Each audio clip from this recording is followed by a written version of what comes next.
bref rappel du cadre légal, puisque c'est ça qui nous intéresse aujourd'hui, le respect du droit des personnes. Les personnes pour lesquelles on collecte des données ont un droit d'opposition, un droit de rectification, de modification, d'accès et de suppression de leurs données.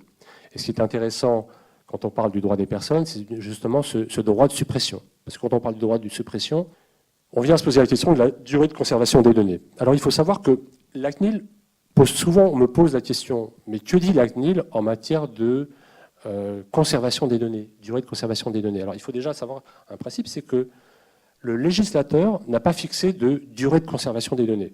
Ce qu'a dit le législateur, il a dit, soit c'est le responsable de traitement qui va fixer la durée de conservation des données, sous le contrôle de la CNIL, soit c'est la CNIL qui va donner des recommandations en la matière. Et la CNIL, qui est très active dans ce domaine, a donné des recommandations. Donc on en a plusieurs.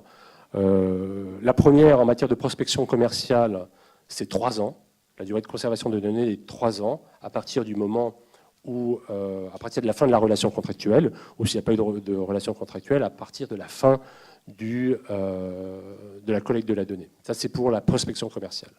Et en matière de cookies, tout dépendra de la finalité du cookies, mais aujourd'hui, ce que nous dit la CNIL, c'est la durée de conservation du cookies est maximum de 13 mois. À partir de là, et la durée de 13 mois, elle court à compter du dépôt du cookies.